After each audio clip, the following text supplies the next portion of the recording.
এই জায়গা থেকে কোথাও একটাকে নিজেকে বাঁচাতেই শনিবার দিন প্রথমে তিনি কি করলেন, ক্যাবিনেটের বৈঠক ডাকলেন, সেই বৈঠক হলো, তারপরে বিএনপি এবং জামাতের সঙ্গে তিনি আরেকটা তিনি সেপারেট বৈঠক করলেন। আর এই বৈঠকগুলো করার পেছনে ঠিক কি কারণ রয়েছে?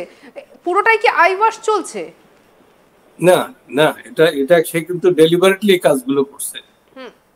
সে প্রথম একটা দেখিয়েছে যে হ্যাঁ ইউনুস পদত্যাগ করবে, এতে কতটা সিম্প্যাথি আসে এটা টেস্ট করছে, টেস্ট করে দেখছে যে এটাতে তো কোনো কাজ হয়নি। তারপরে অ্যাট এনি কস্ট তার মেন্টরদের খুশি করার জন্য তাকে এখানে আরো কিছু অ্যাসাইনমেন্ট আছে, সেগুলো ফুলফিল হয়নি, একটা অ্যাসাইনমেন্টও ফুলফিল হয় না। এখন সে যে কয়দিন পারে সেই কয়দিন থেকে একটা কিছু করে তারপরে চলে যাবে, এই জন্য সে আঁকড়ে ধরে রাখতে চাইছে যেভাবে যে কিছুর বিনিময়ে, যা কিছুর বিনিময়ে সে এই ক্ষমতাটা আঁকড়ে ধরে রাখছে।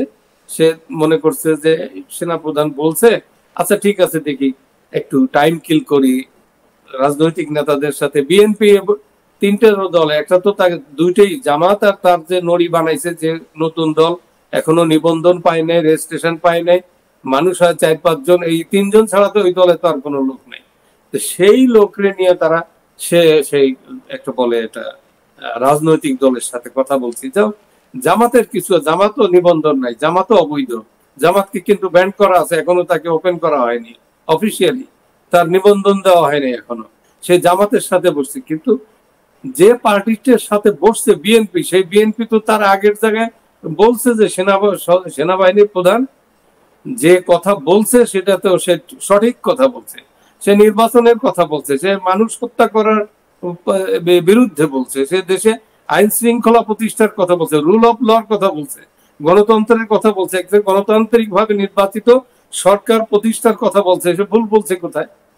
তারপরে বিএনপির সিনিয়র কয়েকজন নেতা তারা গিয়ে ইউনুস ডেকেছে, আচ্ছা ঠিক আছে আমরা যাই, গিয়ে ওই একই কথা বলেছে। আর একটু তারা দাবি বাড়াই দিছে যে ওই 3 জন জঙ্গি জিহাদি যারা ভারত আক্রমণের কথা বলে, ভারত ভেঙে নতুন দেশ গড়ার কথা বলে, সশস্ত্র যুদ্ধের কথা বলে, গৃহযুদ্ধের কথা বলে, সেই 3 জনকে বাদ দিতে হবে, নতুন দাবি করছে বিএনপি।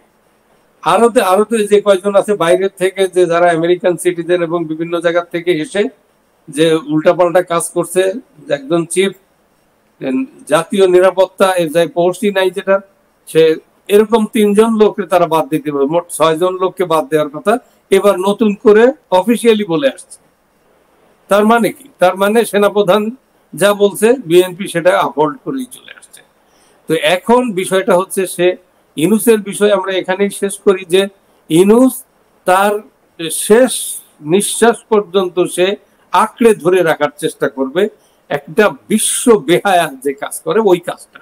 তার তো একেবারে নিজের একেবারে, সে তো প্রমাণ দিছে সে তো অবৈধ, তার তো কিছু করার নাই, তার ম্যান্ডেট নাই কোনো কোথাও, তার শুধু রুটিন ওয়ার্ক করার কথা। সে কি করছে?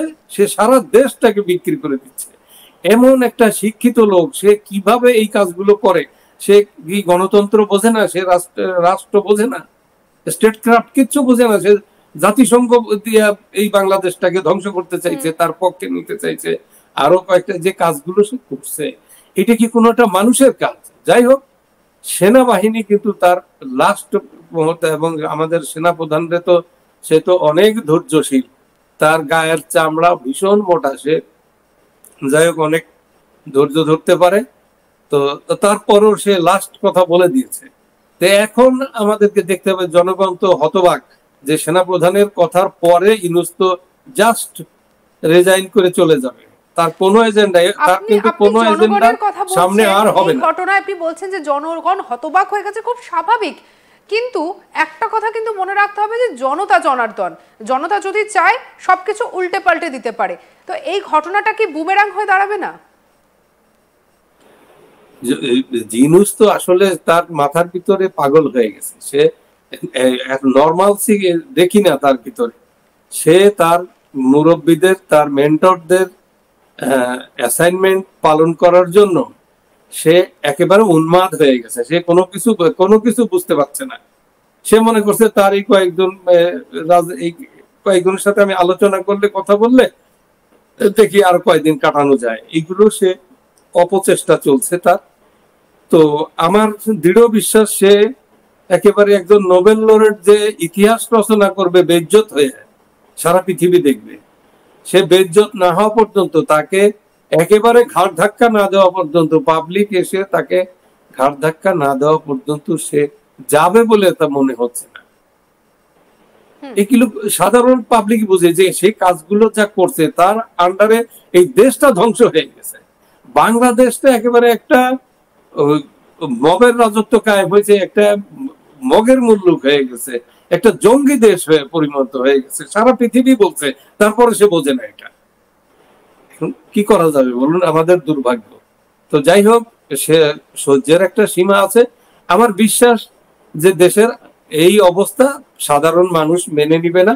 সাধারণ মানুষের চাহিদা অনুসারে দেশে যারা আছে, সেনাবাহিনী, রাজনৈতিক দলগুলো, তারা তাদের সঠিক পদক্ষেপ নিবে এবং এই ইউনূস নাটকের জবনিকা পতন ঘটবে খুব শীঘ্রই, খুব শীঘ্রই।